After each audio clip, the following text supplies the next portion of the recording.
You're listening to the Doc Lounge podcast. This is a place for candid conversations with healthcare industry's top physicians, executives, and thought leaders. This podcast is made possible by Pacific Companies, your trusted advisor in physician recruitment. I am your host, Summer Gilbert, and I am the Director of Marketing and Branding here at Pacific Companies. Today is an exciting day because it's our first episode of our new Access to Care series. And for this series, we talk about the millions of Americans that are living in vulnerable, rural, and urban communities. Their hospital is super important and often their only source of healthcare. And as transformation in the hospital and even the healthcare field continues, some communities may still be at risk of losing that access to care and the opportunities and even the resources they need to improve and maintain their health. And throughout this series, we're going to be talking to rural health systems and also physicians who practice in these underserved regions so that we can get a deeper understanding of what they are doing to make sure that the communities that they serve have the access to the primary and also the specialty care that they may need. I'm actually sitting this episode out, and our Pacific Company COO, John Paulk, is hosting. He has Dr. Mark Dowell on the episode, who is extremely versed in this topic. I'm excited for you guys to hear it. Let's get started. Well, here we are with Doc Lounge podcast, and I am honored and privileged to have the opportunity to speak with, Mark, I'm going to go ahead and call you a friend, Dr. Mark Dowell, double board certified infectious disease physician in Casper, Wyoming, with Rocky Mountain Infectious Disease. Mark, how are you? I'm doing great. Thanks, John. Yeah, well, it's good to talk to you again. I know we catch up once in a while, but I was trying to put this together. You and I have known one another now professionally going back for almost 30 years. Is that right? Yes. Well, at least the mid-90s. Yeah. Yeah. I think shortly after you relocated to Wyoming. That's just remarkable. We've had a lot of opportunity to work together, and you've been a confidant in a number of things. And today, what I was hoping we could do, Mark, was talk a little bit about your perspective on access to care. And as I mentioned that, it occurred to me after some conversation previous to this that for access to care has more than one dimension to it. And in one instance, we're talking about what your practice does for access to care, but also the way it affects the community as a whole there in Natrona County, Casper, Wyoming, access to care with respect to your patients. But I thought we'd start real quick. Just give us a quick summary of what your practice has compiled, or what does it entail? What's in your practice as far as providers and such? Well, by way of background, and briefly, I came up to Wyoming in December of 1992 as the first full-time infectious disease doc in the history of Wyoming, which I didn't know at that time. I don't know if that's good or bad, but I started the practice, myself, a nurse, and a front office person that actually didn't know anything about insurance filing until I found out later. And over the years, recruited a couple of docs with your help. They went elsewhere and then started to develop a stable of providers. And we now have 4 full-time board-certified infectious disease docs. We have a half-time infectious disease doc who's near retirement, a PA that's been with us 10 years, and a nurse practitioner 12 years. All of this straightforward, 100% infectious disease care. I think that's remarkable. You talk about a county that's maybe got, 65,000 people, and you have 4.5 FTEs, board-certified infectious disease physicians. And I mean, in a population for the state of Wyoming that's barely 500,000 people. And that's a good place to start off with respect to access to care. I know there's probably communities out there that have even more than what you have as far as the population within the county that don't have a single infectious disease physician. So, with respect to that, Mark, what is it that generates that level of access to support 4.5 full-time FTEs?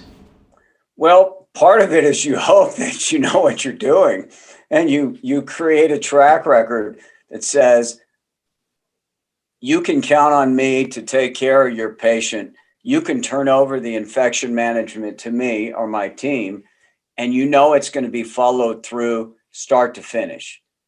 And you can count on us communicating with you and getting the best outcome we can for your patient. So that's part of it. But when I started, I said, I need to build a practice. I can't do this by myself. I was on call on and off for 10 years straight, 7 days a week, and it beat me into the ground. So I said, well, what can I do to get outside of Natrona County?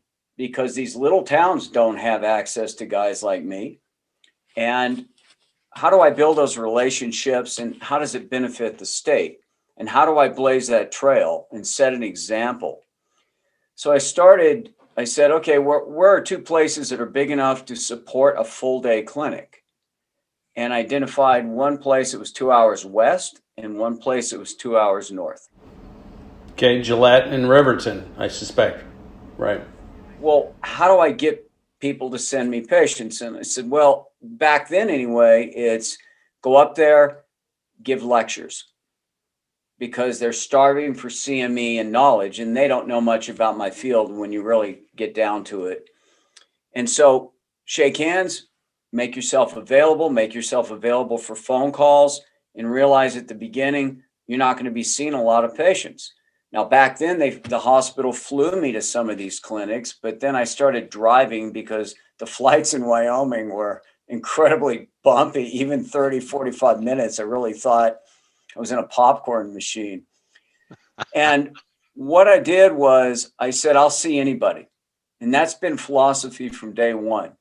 If your patient crawls out from a rock, if they're homeless, whatever it is, we'll see them. The model back then was we see patients on referral, because I didn't want docs to think that I was stealing their patients, and so it's prove yourself, but let them know you're not trying to compete with them at any level. And that's kind of between the lectures, the availability, showing them you know what you're doing. You improve access to care in towns that don't have anything like this, because what you found up until that time is people still had serious infections before we started going to these places, but physicians didn't know all about the nuances and the tricky management, and patients' outcomes were different.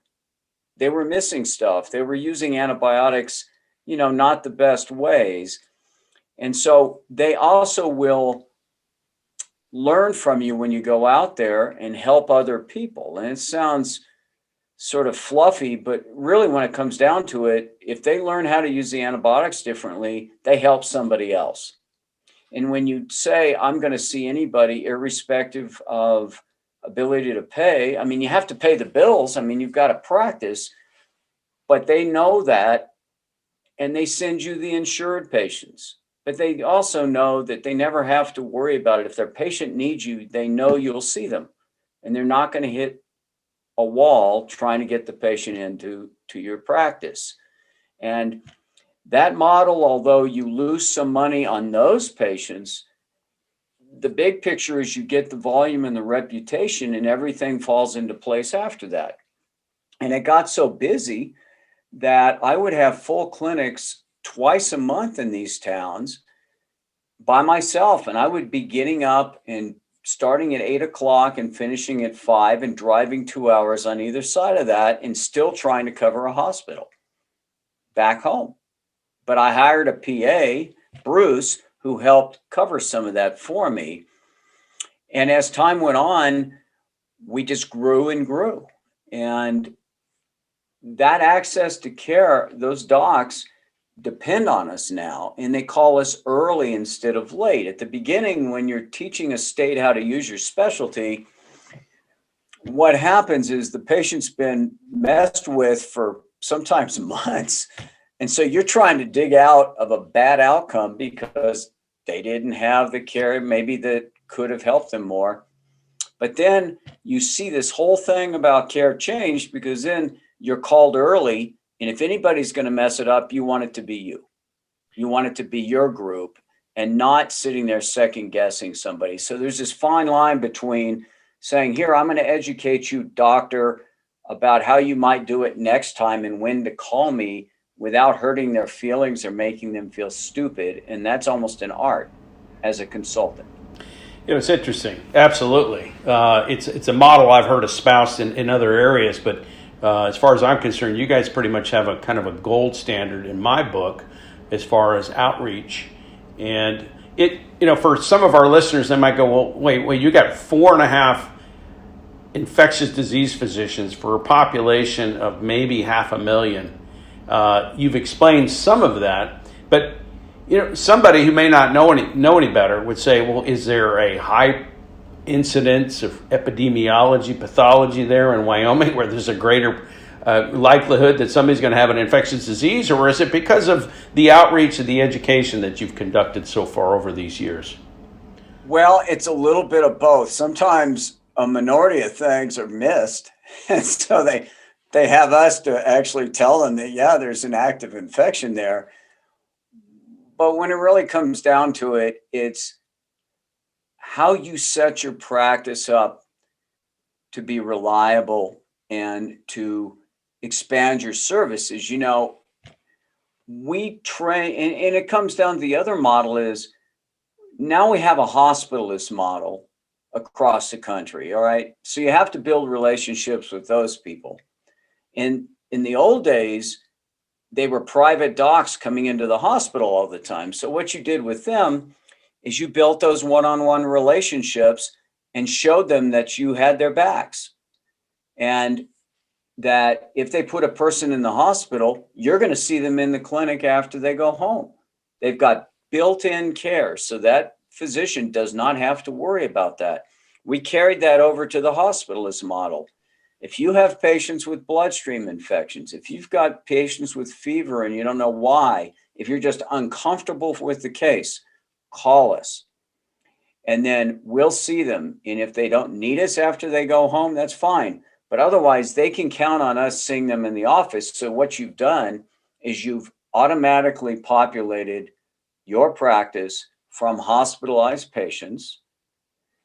If you make yourself available and these small hospitals need to transfer sick patients to your hospital, then you can also see them in your clinics, your outreach clinics, which also helps. And then it brings into telemedicine as well, which is a different topic that's really changed the game a little bit in terms of outreach. And then you also have the patients that are generated to your practice on an outpatient basis. So let's say somebody comes in with a foot infection. Well, the ER sees them. Who's going to see them after that? Does their primary want to see them? Or would they like the infectious disease guy to cost effectively manage it? So those come our way.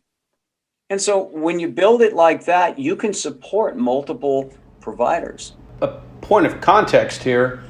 So in addition to the two communities that you referenced earlier, how many other communities are you actively conducting outpatient or outreach clinics in?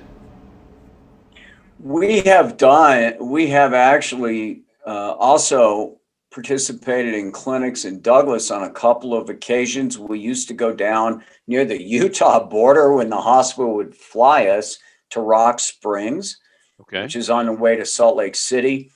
But those became impractical. And part of the thing about relationship building is back then, the docs stayed put. And we're there in these communities for 10, 20, 30 years. Medicine's changed. A lot of these docs come in for 3 or 4 years and leave. And so when you build these relationships and these referral patterns, they change now much more quickly. Then you're finding yourself having to redo this again and again and again. And I think it makes for more work, but also I think you lose some business that way. So we have to keep adjusting this, re-educating the new providers. And now there are a lot more nurse practitioners than there used to be in terms of out there in practice in primary care. So they're trained differently. You build those relationships as well. It didn't used to be that way. It'd be a physician with or without a PA. So, in addition to the primary care providers, including advanced practice providers, are you also cultivating, I presume so, referrals from maybe, say, an oncologist or an orthopedic surgeon or other subspecialists that also might be a reliable referral source in the process of this? Every day. Okay. Every day. We have tight relationships with our orthopedic surgeons. We do so much with bone and joint infections and infections in diabetics. Oncology, you got high risk patients. They will call us and say, we've got a patient on chemo that's got a fever today and we don't know where it's coming from. Can you see them emergently? So one of the things they've also counted on is we see the sickest people in an office in the state, the most complicated stuff. These guys can call us and we'll do everything we can to get them in the same day, especially if they're sick. And one thing we haven't talked about, which we've publicized, but just one-on-one, our ability to do intravenous antibiotics outpatient. So patients need IV antibiotics. Depending on their insurance payer, they can either do it at home, or if they're Medicare, they actually have to come into the office and get their infusion to get Medicare to pay for it. And we pay nurses to be available 7 days a week during the morning, Saturday and Sunday, to get the IV antibiotics for our Medicare and our Medicaid patients. And we said, we're never going to turn down a patient because of their pay source. And we keep more patients out of the hospital by doing this. It does generate good income for the practice. It does allow us to have extra providers. But we also went to the hospital and said, look, you've got indigent patients that need IV antibiotics and they don't know where to go on weekends. They go to the ER and they sit there for 5 hours. They occupy beds that you need. Why don't we set up some kind of contract so that we'll totally manage the patients that have no payer source that are on intravenous antibiotics? And you just pay us Medicare rates to cover our costs, and we'll follow them in our clinic. We'll take care of them, and we'll save hospitalizations. We'll get them out of there quicker. It's very costly for a hospital to bring in self-pay patients and pay nurses to find them on the floor and give them their antibiotics on Saturday and Sunday. So we bring our indigent patients in Saturday and Sunday, and I don't mean indigent in that sense, just they don't have a payer source. They can be from anywhere. And we treat them like we do everybody else, everybody's IV antibiotics, same approach. And we keep them from being readmitted more frequently. They have a place to go. They know where to call. So that model has also helped us grow, not financially, but directly, but reputation-wise, because they can always count on us seeing whomever. And good things happen to you when you do that, both emotionally as a physician, and for the community, but they know where to go to get help for people that need it. And that only helps you in terms of your business model as well. Absolutely. I can imagine that. I'm going to ask you this. The model that you've described, it's easy to understand how that might work in the Intermountain West and in certain regions of the Western U.S., but there's other parts of the country where the distances between places is not so great. I suspect you've got patients, and not an unusual occurrence, are driving 2, 3, maybe even 4 or 5 hours for care to Casper.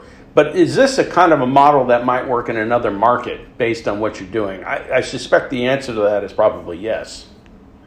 Yeah, it might not be quite as successful because of competition and because of managed care. But the model itself would work anywhere, in my opinion. And yes, we do have patients drive 4 hours to see us, and sometimes every week. It depends on what the patient needs. In Wyoming, people know, hey, I don't have specialists like this in my little town of 1,000. I'm willing to go wherever I have to go to get my care. And I don't want to have to go to Denver. And I don't want to have to go up to Rapid City, South Dakota, because they know they're going to get state-of-the-art care here. No, you're right. And one thing I was talking to you about before we went on the air had to do with changing your models as you go. And so it used to be that we would depend upon people to refer us the patients. I mentioned that earlier, but I changed that to really include anybody that called our office with an infection issue could get in and see us without a referral now, because we're short of primary care and patients don't know where to go. And so they're ending up in your ER for things that don't need to be in an ER. So it's cost effective for the community. It's a safety net. Patients will get better care this way. And again, people in healthcare notice what you're doing. They notice that you're pitching in. They send you the patients they should send you, and realize maybe they should send you the patient that's insured, that they might be able to manage themselves, that they called you about twice for free advice to begin with. And they say, well, we need to be fair to these guys because they're giving us all this free advice and they're not seeing the patient and making sure that it's the right advice. So we're going to send it to them. So they get paid so we get paid for our time, because I get 10 calls a day from across the state. We're a regional practice, and it's changed now with telehealth. Well, I wanted to ask you about telehealth, but before we move to that, I wanted to ask you, how long has it been since you've opened up the practice to patients without a referral, and how are you getting the word out to that population at large that, hey, you don't need to go wait in the ED for 45 minutes to be seen for something that they're not really well equipped to handle, and they're all going to do is send you over here anyway. But how do you get that word out? Well, you don't want to look cheesy. You don't want to look like you're trolling for business, because that's not how I want to be known. So you talk to all the entry points in your town. So you talk to the homeless clinic, you talk to the family practice residency program, you talk to the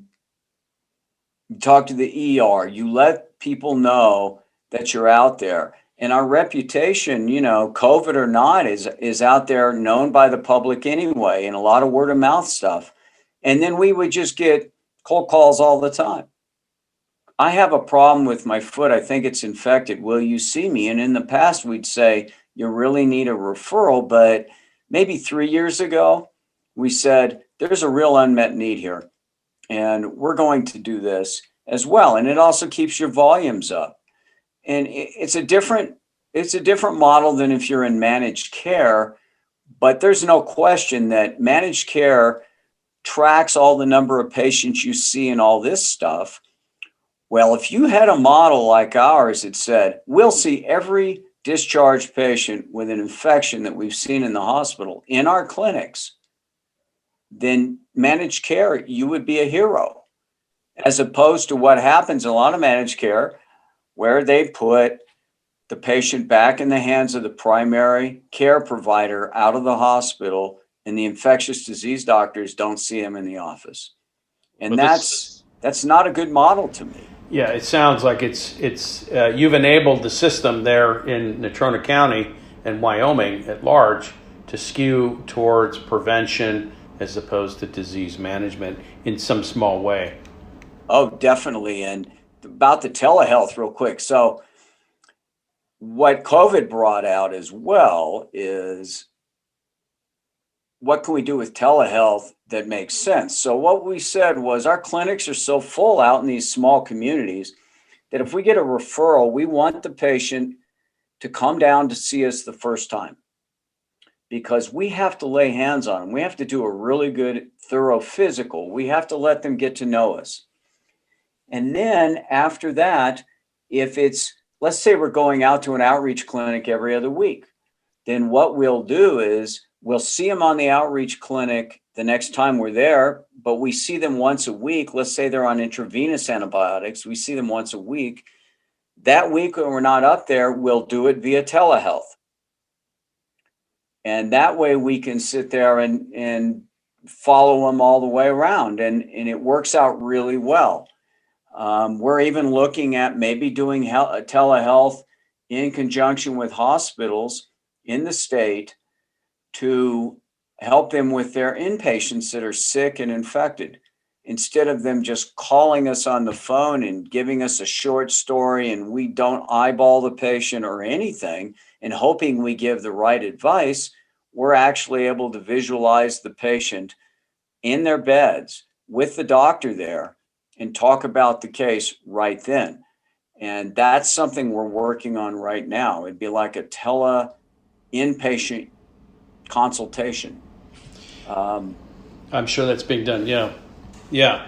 You don't see telehealth replacing the need for physical contact or outreach, but it really more or less supplements it. And as you've just described, it would enable you really to broaden the reach, your ability to help the population in the state of Wyoming. No question. And we don't want any providers to get lazy, get on a Zoom, see a patient via telehealth, never do physicals on them, and say that's good medicine. It's easy to fall in the trap of, well, I'll just see them over the phone or over Zoom. You've got to have the combination where it's safe for the person, or you miss stuff all the time. And I think the temptation for some people is going to be, well, I don't want to go into the doctor when I can just do it over a computer, or the doctor sometimes saying, I can probably do this via telehealth, and that way I don't have to go. I don't, have to bring them into the office. Got to be really careful, especially in our field as a specialist and a consultant, that we're doing it the exact way we need to do it. And if it inconveniences the patient or us, so be it. Well, at least initially, yeah, you would think that you need a eyes-on, real.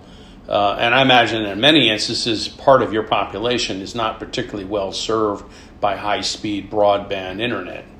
So, wow, this is fascinating stuff with respect to access.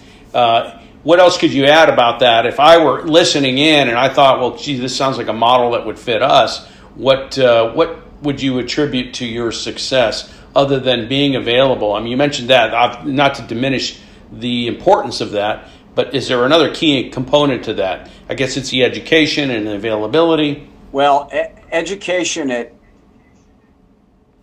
multiple levels and taking advantage of opportunities and requests, whether that's going and giving a 1-hour talk at Rotary, or whether that's what I did via Zoom a few months ago with the state nursing convention, or doing this, or, any opportunity, never turning down a television interview or not turning down radio chance, having your name out there, making sure people realize you're available, you're knowledgeable, and it builds your reputation. And, nothing to me substitutes for the one-on-one communication between healthcare providers and your ability to always fine-tune your bedside manner.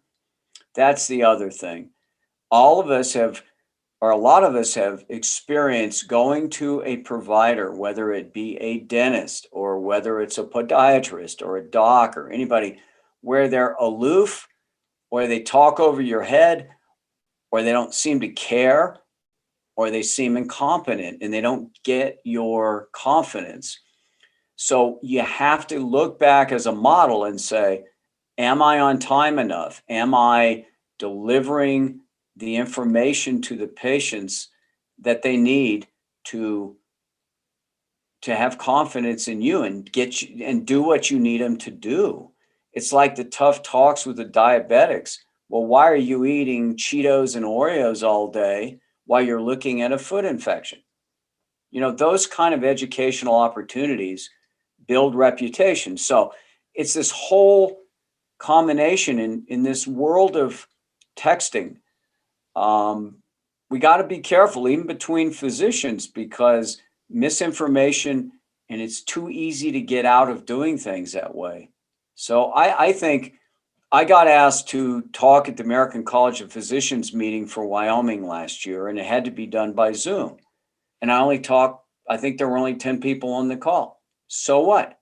I gave a lecture. Guess what? They heard about the lecture, and now I've been asked to do it this year again, and there'll be a lot more people there. That's the business model. And it doesn't take a lot of my time, and it's a compliment to be asked. You have to have that attitude of, hey, okay, I don't really want to spend my Sunday evening working on a lecture, but one, it helps my education. Two, it helps my community or state. Three, it can be fun. And four, it's part of my business model. Yeah, and it's the right thing to do. As simple as that. It's generous, and again, I don't know how to phrase it any better than that. It's the right thing to do. Well, Mark, it's been a delight to talk to you again and learn a little bit more about some of that philosophy of yours, and I appreciate you sharing all of that with our listeners. I would love to have you back on, and we can talk about maybe some of the strategies that you could share with what you've done over the last 30 years of building that successful practice there. Be glad to do that. I've enjoyed this. It's fun to talk about, and it makes me look back and think about what worked and what didn't work. And it's challenging. And we're a dinosaur now, right? We're still a big private practice. So there's a lot of interesting challenges that weren't even there 20 or 30 years ago. I remember that conversation we had many years ago. I said, Mark, this first recruit's going to be the toughest one. Well, I don't know that they got a whole lot easier, but maybe incrementally they did over a period of time. But it's been a pleasure to participate or to help out in any measure to help you build that dynasty that you've got there. Really, you're talking about your legacy. I don't play a part in that, but the fact is, the matter that you're doing the right thing, and this is great information, a great story for others to emulate.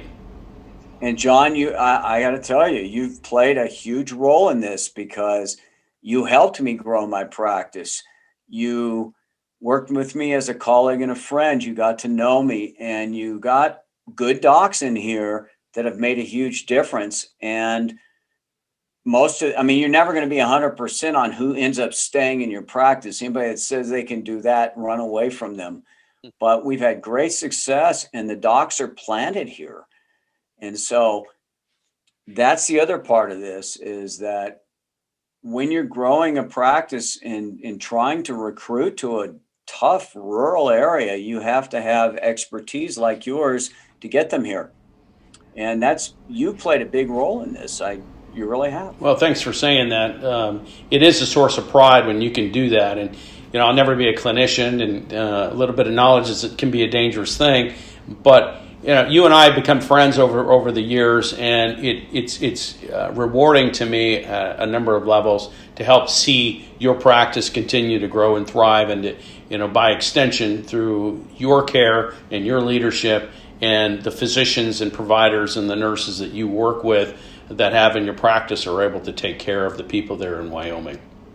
Yeah, the message is stay enthusiastic and stay humble. And that's what you got to do, and be available, and then you're successful. I think that's true in most businesses, really. Yeah, and keep learning. All of that's great advice. Mark, stay well. Watch out for the errant flies.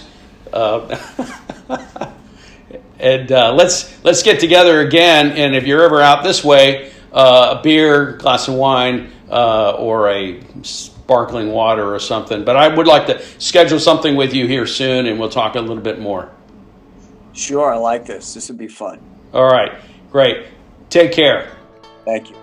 Bye-bye. Thank you to all our listeners. If you'd like to be notified when new episodes air, make sure to hit that subscribe button. And a big thank you to Pacific Companies. Without you guys, this podcast could not be possible. If you would like to be a guest, go to www.pacificcompanies.com. Thank you.